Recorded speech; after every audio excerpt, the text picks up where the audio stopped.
The project we're on at the moment is Wellington Town Hall. Initially, the purpose is to seismically strengthen the building. From that, it involves a lot of structural work, base isolator fixings to the foundations.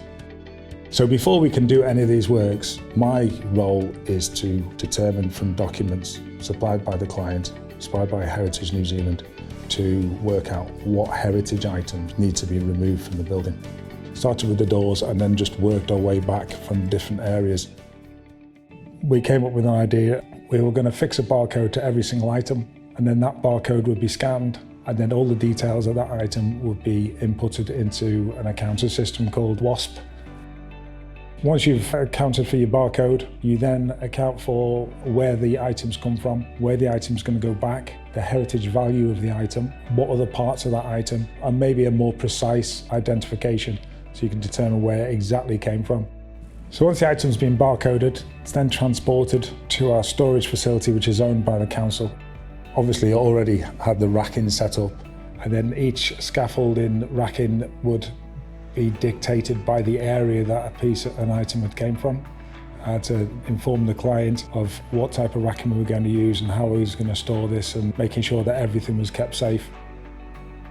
So BIM, Building Information Modelling, excellent piece of kit in the sense that a methodology was required, say for instance, to take out the foyer stairs and catalogue everything that was in there. So it doesn't only just take a picture of the area that you can add to, but it also takes a dimension and distances, and then you could pretty much guarantee you were going to put the item back in exactly the same place as you took it out of.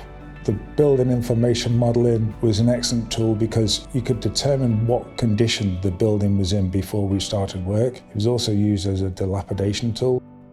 There was a lot of issues with some of the heritage building. The timber doors were warped, there was pieces of the railings missing. So we could actually log all that in the system, and now that's on the database and on the intranet, and we can just go back to that and say, this is what condition it was in.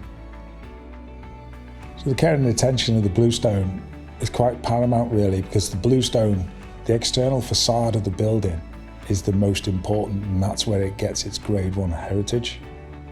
The bluestone is a bit of a grey area because we don't exactly know the complete makeup of it. There's an area down the side of Wakefield Street where we've basically cheese wired through the building to disconnect the MOB, the municipal office building, from the town hall, and that gives us a good indication of how the bluestone is set up. We can see the whole bonding of the brick, what the bluestone supports, what the bluestone are supporting, and then it also gives us a point where the joints between all the bluestones are. Once that's determined, we're going to cut through the joints and then remove the bluestone to allow other works to continue underneath. We soft stripped underneath the choir stalls, and then it was a case of just looking at it, get a couple of sets of eyes to look at it, and you just determine, yeah, this is how it's going to come out. You can't just sabre saw through everything. We had to put in the methodology together of how we were going to remove it, and that involved digging basically to find out how it was put together.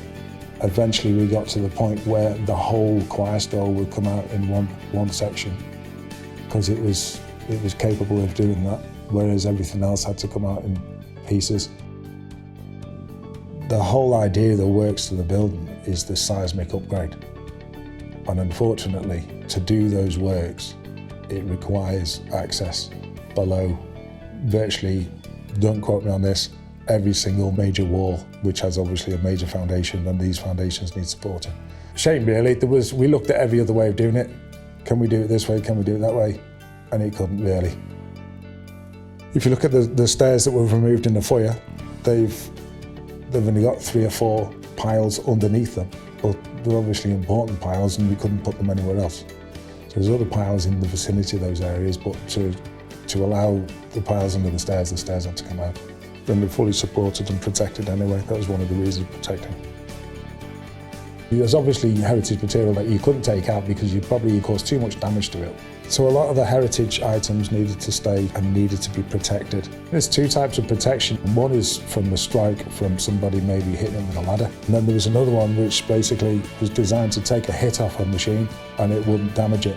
So we used structural timber fireproof MDF, just purely because if we were protecting something between floors, despite the building being stone, we couldn't afford a fire to spread from one floor to the next. There's still pressed metal ceilings that need to come off to do some structural works around the top of the auditorium and to the organ loft. So once that's been done, that'll all be treated pretty much the same way as everything else. It's going to get some tender loving care and then it's going to get put back. The programme for reinstatement's already been set, so it's just a process now of actually going back through everything that's been removed and I suppose really to a degree going back in reverse.